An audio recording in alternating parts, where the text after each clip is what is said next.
சோழராணி அத்தியாயம் 3. அன்று பொழுது புலர்ந்து பல நாழிகைக்கு பின்னரே சோழர்களின் பழங்கால பயண மாளிகையிலிருந்து பயணப்பட்டனர் இளவரசன் ராஜேந்திரனும் அவன் துணை வீரனான நடார் கிராமத்து இளங்கோவும்.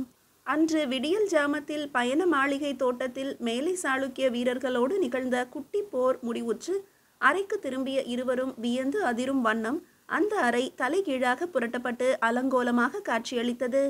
போர் நடந்த வேளையில் சில வீரர்கள் அவர்களின் அறையை அதி அவசரமாக சோதனையிட்டு எதையோ தேடி இருக்கிறார்கள். பயண பைகள், புரவி தீனிப்பை உட்பட தரையில் கவிழ்த்து கொட்டப்பட்டு பரிசீலனை செய்யப்பட்டிருந்ததை கண்டு ஒரு கணம் திகைத்த இளவரசன் மறுகணம் ஹஹஹா என பெரிதாக நகைத்தான். இறைந்து கிடந்தவற்றை மீண்டும் ஒன்று சேர்த்து பார்த்த இளங்கோ எதுவும் திருடு போகவில்லை என்பதையும் தெரிவித்தான். பயண பையில் இருந்த பொற்காசுகள் கொண்ட சிறு பையும் அப்படியே கிடந்தது. மாற்று உடைகளும் இருந்தன. ஏதேனும் முக்கிய ஓலைகள் இருக்கும் என்று தேடினார்களோ என்னவோ. அன்று அவர்கள் ஒரு வழியாக உறங்கத் தொடங்கிய போது கீழ்வானம் வெளுக்கத் தொடங்கியது. அத்தனை நிகழ்ச்சிகளுக்கு பிறகும் படுத்தவுடன் நிம்மதியாக குழந்தை போல உறங்கினான் இளவரசன். இளங்கோ மட்டும் உறங்காமல் புரண்டு புரண்டு படுத்து சூரிய உதயத்தில் எழுந்து நீராடி புறவிகளை பார்வையிட்டு பயணத்துக்கும் தயாராகி நின்றான். தாமதமாக உறக்கத்திலிருந்து விழித்த இளவரசன் கடமைகளை முடித்ததும் சிற்றுண்டி உண்டு முடித்த பின்னரே முற்பகல் வேளையில் புறவிகளில் தாவி ஏறினர் இருவரும். அவர்களின் புறவிகள் இரண்டும் அம்மாளிகை வளாகத்தை விட்டு வெளியேறி கண்களுக்கு எட்டும் தொலைவு கடந்து மறையும் வரை மேல் மாடத்தில் நின்று அவர்கள் போவதையே ஏக்கத்தோடு பார்த்து கொண்டிருந்தாள் அந்த அழகரசி. அவளின் அழகிய நீண்ட நாசியிலிருந்து பெருமூச்சொன்றும் வெளியேறியது. அன்று விடியல் ஜாமத்தில் தோட்டத்து வாட்போர் முடிந்து தனது கட்டிலில் புரண்டு புரண்டு உறங்காமல் கனவுகளில் திளைத்திருந்த அந்த அழகி திடுமென ஏதோ நினைவுக்கு வர கட்டிலை விட்டு சட்டென்று இறங்கி கைகளை இருமுறை தட்டி யாரெங்கே என்றாள். அவளின் அணுக்க தோழி கோதை முன்பக்க அறைக்குள்ளிருந்து விரைந்து வந்து அழைத்தீர்களா இளவரசி என்று கேட்டாள். அந்த தடியர்கள் வாசலில் நிற்கிறார்களா என்று பார் கோதை என்ற இளவரசியின் குரல் வித்தியாசமாக இருப்பதை உணர்ந்த கோதை என்னவென்று உணர முடியாதவளாக முன்கட்டின் வாயிற்படியின் அருகே விரைந்து சென்று பார்த்தாள். அங்கே இளவரசியின் காவலர்களில் இருவர் நின்று கொண்டும் அமர்ந்து ஆடு புலி ஆட்டமும் ஆடிக்கொண்டிருந்தனர். அவர்களில் நீண்ட வேல்கள் இரண்டும் சுவரில் சாய்த்து வைக்கப்பட்டிருந்தன. இளவரசியின் குரலில் சினம் தொனித்ததை கோதை உணர்ந்திருந்ததால் காவலர்களை கண்டவுடன் அதே விரைவில் திரும்பி இளவரசியின் சயன அறைக்குள் நுழைந்து காவலர்கள் 4வரும் இருக்கிறார்கள் தேவி என்றாள். இருக்கிறார்களா? இவர்கள் இருப்பதை விட மண்ணால் செய்த சிலைகளை கொண்டு வந்து வாயிலில் நிறுத்தலாம். இவர்களை விட அந்த மண் உருவங்களுக்காவது வீரம் வந்தாலும் வரும் என்றாள் இளவரசி வெறுப்பு நிறைந்த குரலில். என்ன சொல்கிறீர்கள் இளவரசி என்றாள் கோதை. ஒன்றும் விளங்காத குழப்பம் காட்டும் விழிகளால் இளவரசியை பரிதாபமாக பார்த்தபடி நின்றாள். சரி வாடி கோதை, அவர்களை விசாரிப்போம் என்ற இளவரசி முன்கட்டை நோக்கி நடந்தாள். அவள் நடந்தபோது கார் சிலம்புகள் கலீர் கலீர் என இசைலயம் போல ஒரே சீராக ஒலித்ததையும் இடை ஒசிந்து அழகாக அசைந்து அவள் நடந்த போதே ஒரு இளவரசிக்குரிய கம்பீரத்துடன் செல்லும் அழகை வியந்து ரசித்தவாறு அவளை தொடர்ந்து நடந்தாள் கோதை. முன்கட்டை அடைவதற்கு முன்பே பாதி தொலைவில் நின்ற இளவரசி என்ன நினைத்தாளோ அப்படியே நின்று கொண்டாள். ஏன் நிற்கிறாள் என்பது புரியாமலே கோதையும் நடப்பதை நிறுத்தி தயங்கினாள். கோதை என்ற இளவரசி லேசாக பக்கவாட்டில் தலையை திருப்பவும் தயங்கி நின்ற கோதை இளவரசியின் அருகே நெருங்கி வந்து தேவி என்றாள். அந்த சோம்பேறிகளில் தலைவன் ஒருவன் இருக்கிறான் பார், அவனை வரச் சொல்லடி என்று இளவரசி உத்தரவிட்டதும் அப்படியே தேவி என்ற கோதை ஓட்டமும் நடையுமாக வாயில் புறத்தை அடைந்து காவலர்களின் தலைவனை அழைத்து வந்தாள். கோதையை தொடர்ந்து வந்த காவலர் தலைவன் இளவரசியின் முன் வந்து நின்று தலை தாழ்த்தி வணங்கினான். நீங்களெல்லாம் வீரர்கள் தானா என்றாள் இளவரசி கடுகடுத்த முகத்துடன். அதிர்ச்சியடைந்த காவலர் தலைவன் தேவி நீங்கள் கேட்பது புரியவில்லை என்றான் அதிர்ச்சி விலகாத குரலில். என்ன புரியவில்லை? நீ செவிடன் இல்லையே. மன்னிக்க வேண்டும் இளவரசி, வீரர்கள் தானா என்று தாங்கள் கேட்பதன் காரணம் புரியவில்லை. புரியாது புரியாது. நடு ஜாமத்தில் இந்த மாளிகை தோட்டத்தில் நடந்த சண்டையாவது தெரியுமா உனக்கு? தெரியும் தேவி என்றவன் குழப்பத்துடன் இளவரசியின் முகத்தை பார்த்தான். 7 குண்டர்களை எதிர்த்து 2 வீரர்கள் போரிட்டது தெரியுமா உனக்கும் உன் வீரர்களுக்கும்? எத்தனை பேர் போரிட்டார்கள் என்பது தெரியாது தேவி. ஓஹோ, இதுதான் வீரர்களின் லட்சணமோ? பல வாட்கள் மோதும் ஒலி கேட்ட பின்பும் துளியும் உணர்ச்சியின்றி உறைந்து நிற்பதுதான் வீரர்களுக்கு அழகா என படபடவென வெடித்தாள் அந்த சிற்றரசனின் மகள். மன்னிக்க வேண்டும் தேவி, சம்பந்தமில்லாத சண்டைகளில் எல்லாம் நாங்கள் ஈடுபட்டால் தங்களை பாதுகாக்கும் பணியில் இடையூறு நேரலாம். தங்களுக்கு ஏதாவது இடையூறு ஏற்பட்டால் நாங்கள் எப்படி பதில் கூற முடியும்? அது மட்டும் அல்ல. அவள் முகத்தை தயக்கத்தோடு பார்த்தபடி பேசாமல் நின்றான் அந்த வீரன். அது மட்டுமல்லாது வேறென்ன? தாங்களும் எங்களுக்கு எந்த ஆணையும் பிறப்பிக்கவில்லை. அந்த போர் நடந்தபோது நாங்கள் எங்கள் பணியில் கூடுதல் விழிப்புடன் நால்வருமே சேர்ந்தாற் போல காவல் இருந்தோம். இருக்கலாம். நாம் தங்கியிருக்கும் இடத்திற்கு கொல்லைப்புறத்தில் ஒரு நியாயமற்ற சண்டை நடக்கிறது. சராசரி வீரர்கள், போர் பயிற்சி பெற்று ஆயுதம் தரித்திருப்பவர்கள் ஆபத்தில் இருக்கும் வீரர்களுக்கு உதவ வேண்டாமா? துளியும் கண்டுகொள்ளாமல் இருப்பதுதான் வீரர்களுக்கான தர்மமா?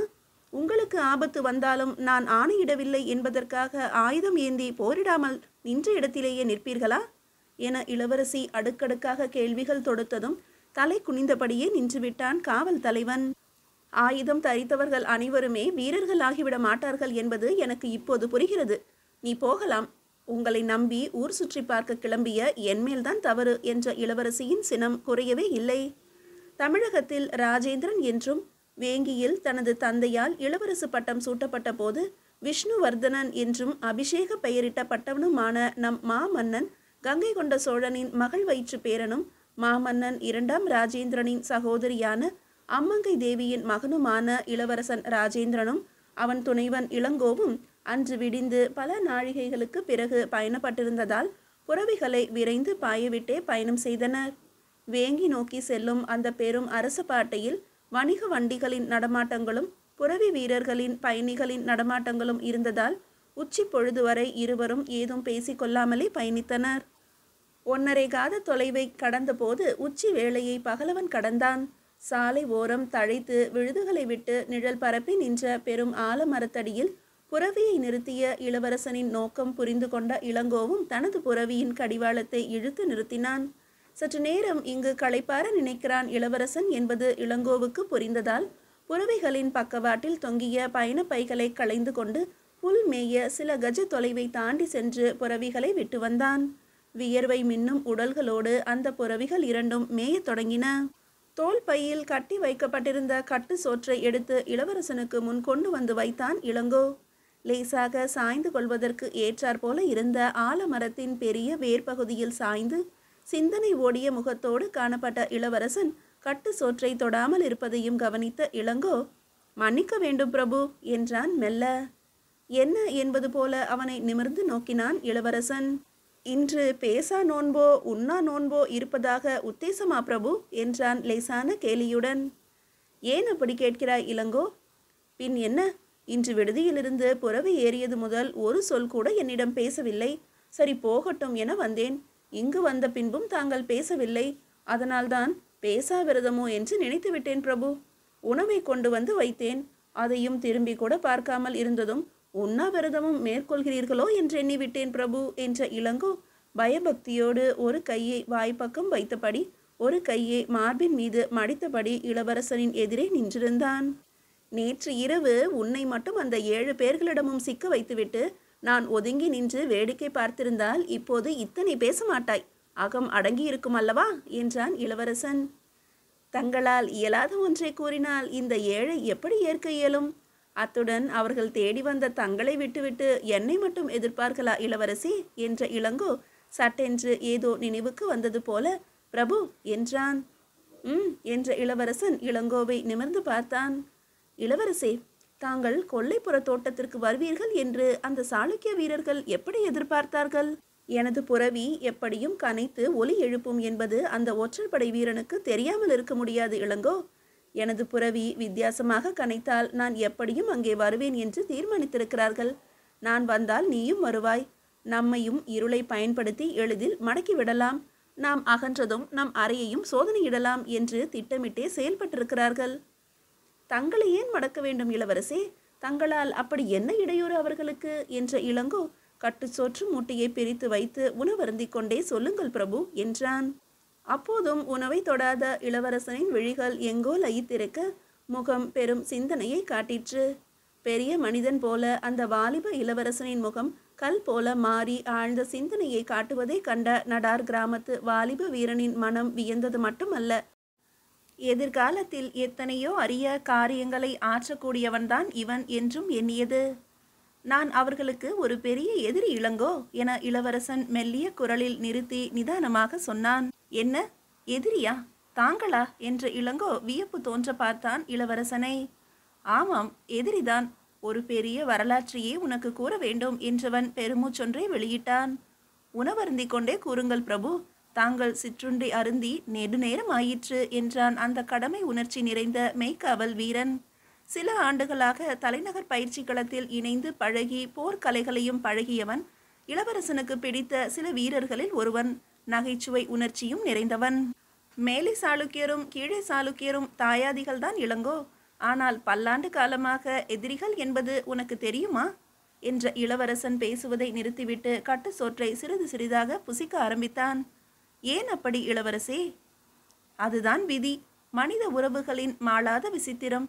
சோழ சாம்ராஜ்யத்தின் மாமன்னர்கள் கீழே சாளுக்கிய நாடான எங்கள் வேங்கியோடு எப்போதும் மனவினை தொடர்பால் உறவின் முறைக்காரர்கள் ஆனதால் சோழர்களை பரம வைரிகளாக கருதும் மேலை சாளுக்கிய மன்னர்கள் சோழர்களின் உறவினர்களான எங்களையும் தங்களது எதிரிகளாகவே எப்போதும் கருதுகிறார்கள்.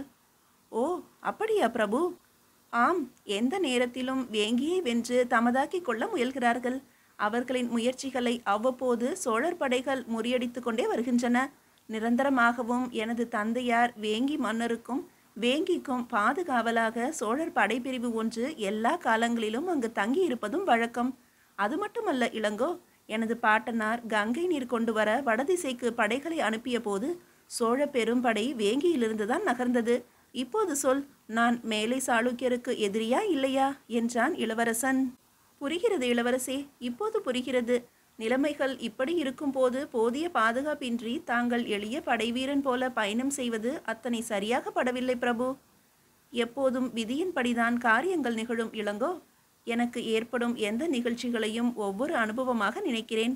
இப்போதும் கூறுகிறேன், என்னுடன் பயணம் செய்வதற்கு நீ அஞ்சினால் இப்போது கூட நீ ஊர் திரும்பலாம் என்ற இளவரசனின் சொற்கள் தன்னை ரம்பம் கொண்டு அறுப்பதை போல உணர்ந்து வருந்தினான் இளங்கோ. என்ன இப்படி கூறிவிட்டீர்கள் இளவரசே? அப்படி என்ன, என் உயிர் மட்டும் அத்தனை பெரிதா? இவ்வளவுதானா இத்தனை காலமும் என்னை பற்றி தாங்கள் மதிப்பிட்டது? நான் துர்காதேவி முன்பு குருதி திலகமிட்டு கொண்டு சபதம் ஏற்ற வேளக்கார படையை சேர்ந்தவன் இல்லை என்றாலும் அவர்களுக்கு எந்த வகையிலும் நான் தாழ்ந்தவன் இல்லை. தங்களின் மயிர்காலுக்கு சிறு ஆபத்து என்றாலும் என் குருதி சிந்திய பின்தான் அது நடக்கும். நான் சாதாரண வீரன்தான் என்றாலும் சுத்த தமிழ் வீரன் இளவரசே என்ற இளங்கோவின் குரல் கமறியது. ஏய் இளங்கோ, என்ன இது?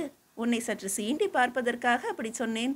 உண்மை என்றா நம்பிவிட்டாய் என்ற இளவரசன் சட்டென்று எழுந்து இளங்கோவின் தோளை தொட்டு தன் பக்கம் சேர்த்து கொண்டு இளநகை புரிந்தான். இளவரசன் தன்னை தன்னோடு சேர்த்து அணைத்து கொண்டதும் வருத்தமெல்லாம் பறந்தோட இயல்பாக மாறிவிட்ட இளங்கோ, விளையாட்டுக்கு கூட இனி இப்படிப்பட்ட சொற்களை கூறக்கூடாது பிரபு. எங்கே உறுதி கூறுங்கள் என்று தன் கையை நீட்டியதும் தன் பொன்னிற கரத்தால் அவன் கையை பற்றி உறுதி கூறுகிறேன், போதுமா இளங்கோ என்றான் வேங்கியின் பட்டத்து இளவரசன். நல்லது இளவரசே, நன்றி. இந்த எளியவனை தங்களுக்கு இணையாக கருதி அணைத்து கொண்டதை என் இதயம் ஒருபோதும் மறக்காது. இன்னும் ஒரு ஐயம் என்ற இளங்கோவை, என்ன கேள் என்றான் யானை மேல் துஞ்சிய மாவீரன் மாமன்னன் ராஜாதிராஜனின் தங்கை அம்மங்கை தேவியின் மகன். வேங்கியின் இளவரசரான தாங்கள் ஏன் எப்போதும் தமிழ்நாட்டிலேயே தங்கியிருக்கிறீர்கள்? நான் ஏதும் தவறாக கேட்பதாக எண்ணக்கூடாது பிரபு என்று தயக்கத்தோடு கேட்டான். நல்ல கேள்வி கேட்டாய் இளங்கோ. சரி, பேசிக்கொண்டே போகலாம். வெயில் தாழ்ந்து விட்டது, புறவிகளை கொண்டு வா, புறப்படுவோம் என்றான் இளவரசன். மீதியை அடுத்த அத்தியாயத்தில் காணலாம்.